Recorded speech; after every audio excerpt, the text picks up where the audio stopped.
Hi, everyone, and welcome to Tax University e-learning webinar series.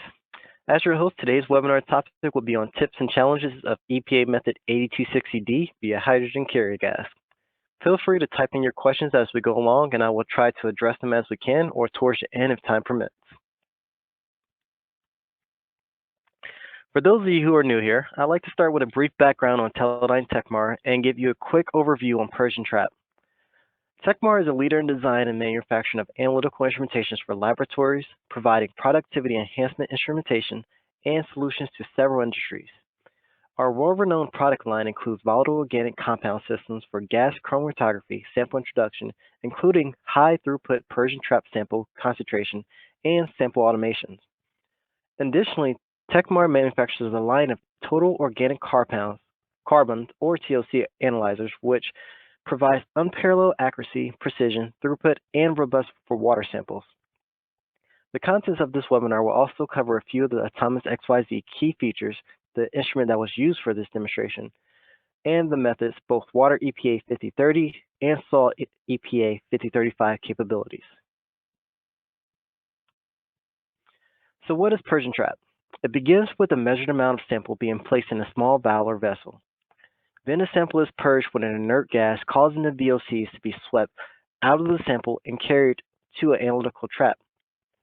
Upon desorb, the trap is heated and the VOCs are swept onto the GC by backflushing the trap with an inert gas. The purge gas used in this demonstration was nitrogen.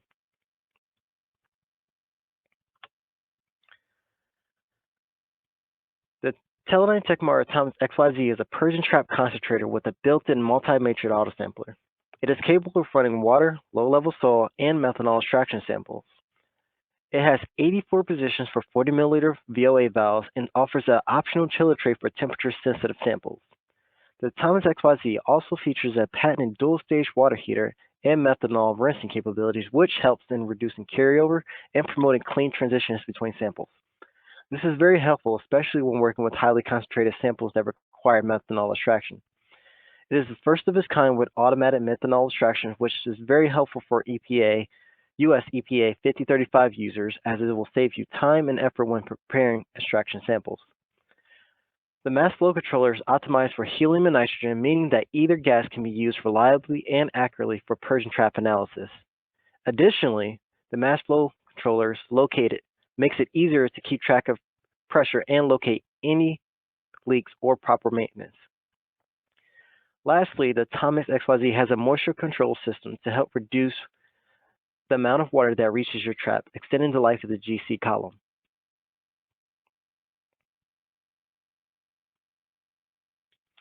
When it comes to valve handling, the Atomics XYZ has a patented 3-stage needle, which allows for one sampling station to be used for both liquid addition and/or removal for valve and in-valve purge for soil mold. This means that water standards can be directly added to the valve for in-valve purge. The elevator features a valve heater that allows the sample to be heated, improving the purge recovery. This trap cooling system uses air from outside of the Atomics XYZ chassis to cool the trap, allowing for faster cooldown times. And as mentioned previously, the chiller tray option is also available with temperatures as low as 4 degrees Celsius.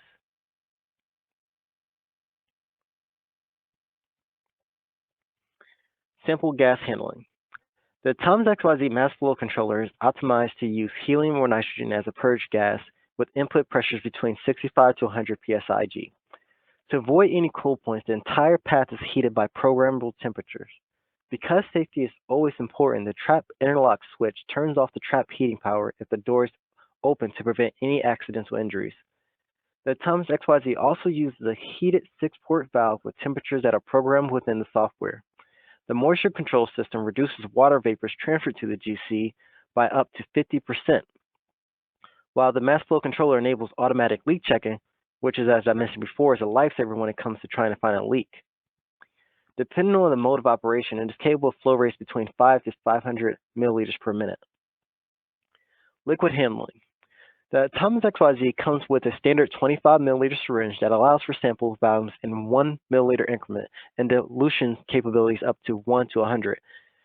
It also features 3 15 milliliter standard dosing valves for internal standards, surrogates, and can administer matrix spikes in 1, 2, 5, 10, and 20 microliter aliquots with no waste.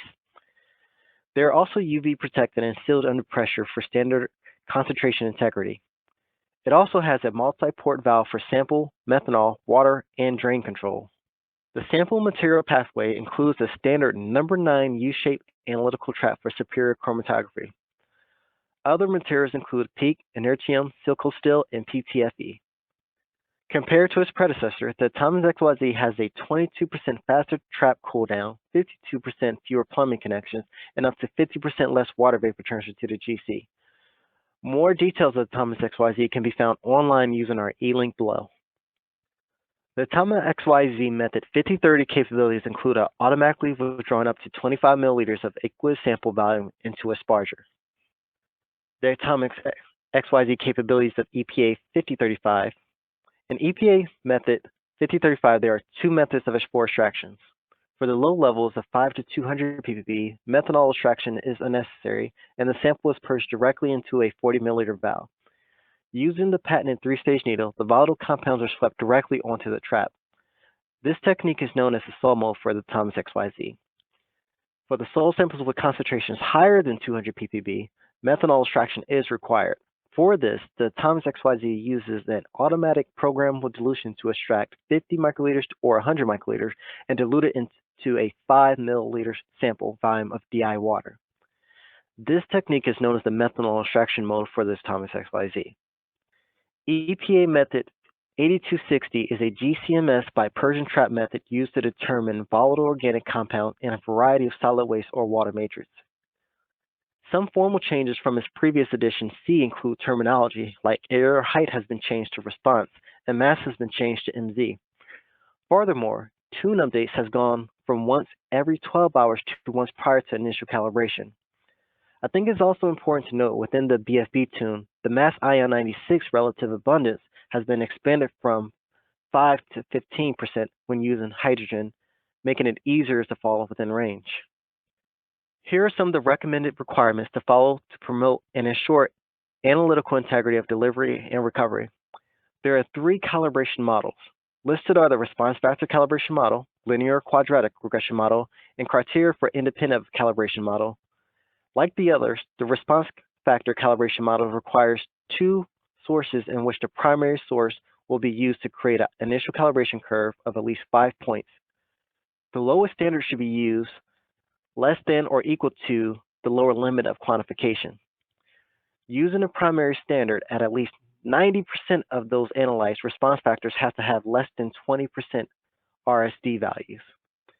The linear or quadratic regression model requires at least 6 points with the R-square value of at least 0.99 for linear and 0.995 for quadratic, while following the same criteria within a secondary source of plus or minus 30%.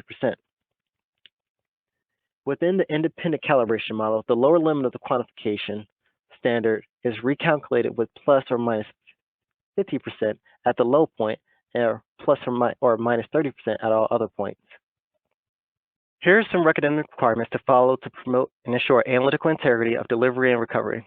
There are 3 calibration models. Listed are the response factor calibration model, linear or quadratic regression model, and criteria for the independent of calibration model.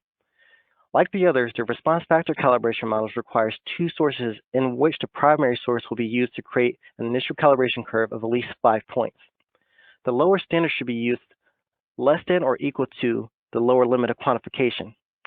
Using the primary standard at least 90% of the analyzed, response factor has to have less than 20% RSD value. The linear or quadratic regression model requires at least 6 points with the R-squared value of at least 0.99 for linear and 0.995 for quadratic, while using the same criteria within the secondary source of plus or minus 30%. Within the independent calibration model, the lower limit of quantification standard is recalculated with a plus or minus 50% at low point and plus or minus 30% at all other points. There are also some verification of quality terms to be familiar with. The method blank has to have less than 1/2 of the lower limit of quantification for their requirement. The calibration check verification is done every once 12 hours, with more than 80% of the analytes having less than 20% difference of RSD, with less than a 30% retention shift drift for their internal standards. The initial demonstration of proficiency needs at least 4 replicates to evaluate accuracy. Please refer to 9.3 of Method 8000. The internal standard has a response primarily between 50 to 200 in terms of recovery when regards to the initial calibration midpoint. The lower limit of quantification has to be the lowest of calibration curve point, and verifications at 0.5 to 2 times the lower limit of quantification. The target lower limits of quantification recovery at plus or minus 20%. The laboratory control samples are done at 1 per 20 samples and must also meet the CCV criteria. The matrix spikes and matrix spikes duplicates are done with a 1 matrix spike and 1 matrix spike duplicate back-to-back per every 20 sample.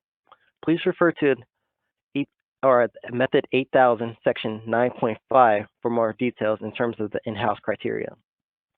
And the steric recovery requires at least 30%, plus or minus 30% for the recovery.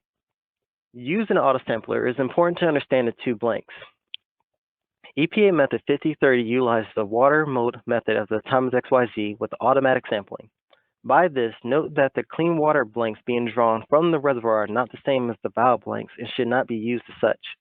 On the other hand, the EPA Method 5035 utilizes the soil method for low-level in-valve purge of the times XYZ with automatic sampling.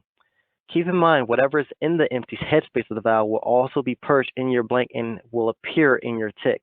Therefore, your environment upon filling the valve may play a role in your analysis. Changes in observations.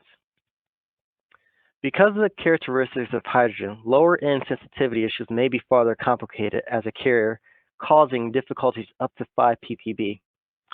Similar to other carrier gas, you may also notice larger response factor values at the lower end of your curve and bias calculated ranges when using linear regression or higher RSD values for the lower you go.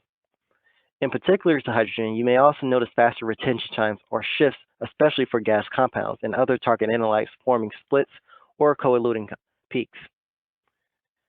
As a reactive gas, you can also expect to see dehydrogenation and sensitivity reduction when compared to helium.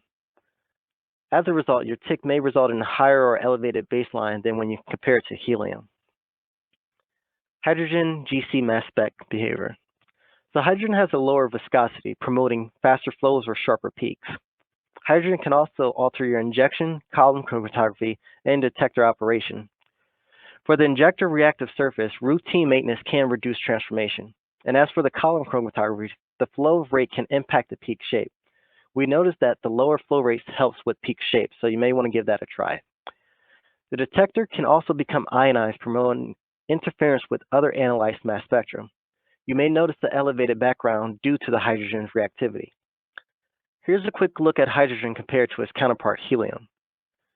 With new allowed parameter, it easily passes the BFB tuning.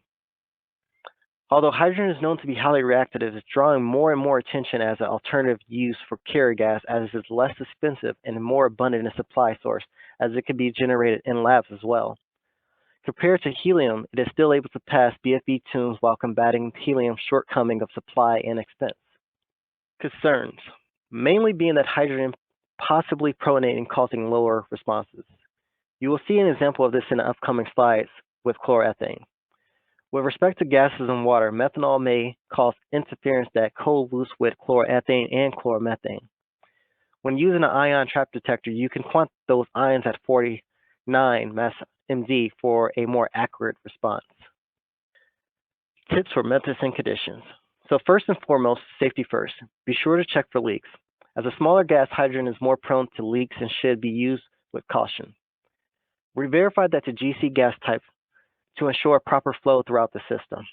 Be sure to try lower flow rates and lower split rations as they can help reduce the pronation and increase sensitivity with the detection. Including cleaning your source as a part of the routine maintenance will help to reduce your baseline for any contaminants. Your liner may also be needed to change more frequently amongst inlet maintenance. Here are the GC mass spec parameters used to generate the upcoming data from the previous application note done here at Teledyne. And here you can see the parameters of the water mode versus the sol mode. Please note that the parameters highlighted in yellow were not used during this demonstration. Here is the 8260D BFB passing tune criteria when using hydrogen. As mentioned previously, the major difference here being from 8260C is the expansion of the mass ion 96 relative abundance increased to 50 or 15%. You may also notice the target mass ion 95 reference mass flow is now 174. Despite the increase, we still were able to come in at 8.6 rather than the normal measure of 9%, still falling easily within range when it comes to the 96 mass ion. With these new parameters, we were able to easily pass the BFB tune using hydrogen. Taken from the method, ketones, alcohol, ethers, and other water-soluble compounds have low responses. Elevated temperatures may be necessary during purging to exhibit better performances. You will also notice low response for halogens due to dehalogenation caused by the hydrogen as a carrier gas. You also may notice a loss of gas from unsealed valves as they are prone to loss.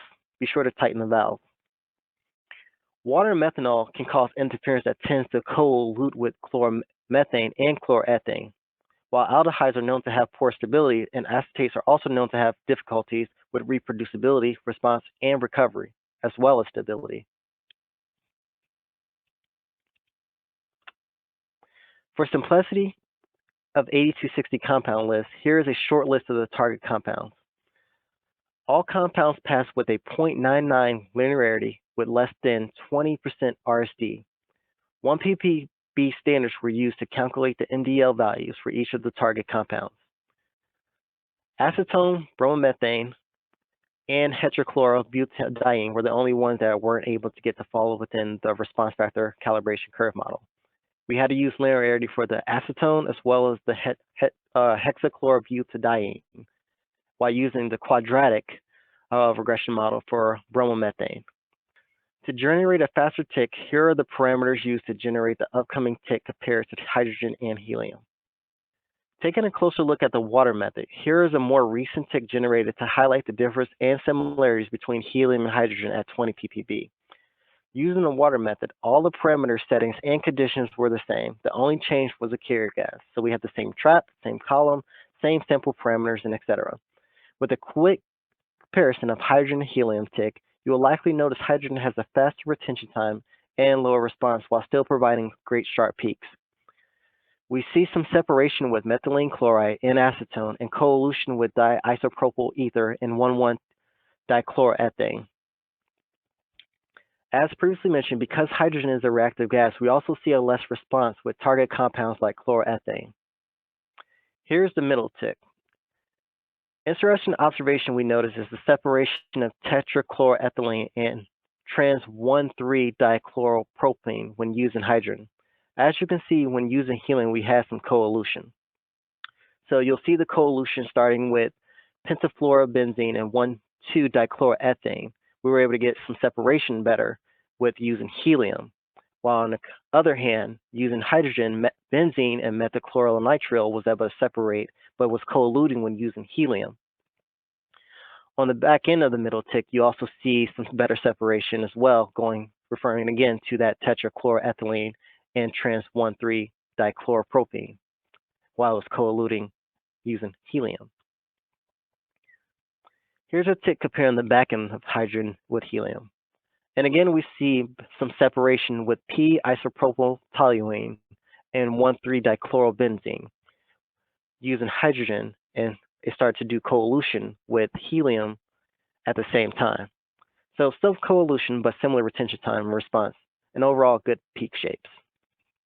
Here's a quick look at a tick overlaying a 20 ppb water versus 20 ppb sol via hydrogen carrier gas. As you can see, we still receive similar responses and retention times with elevated response towards the sol just because of that extra heated method. Thank you for attending this webinar. Hope it was helpful. If you have any questions, feel free to email me with any questions or any future recommended topics that you'd like to hear from me. Hope this was helpful. Enjoy the rest of your day. Bye.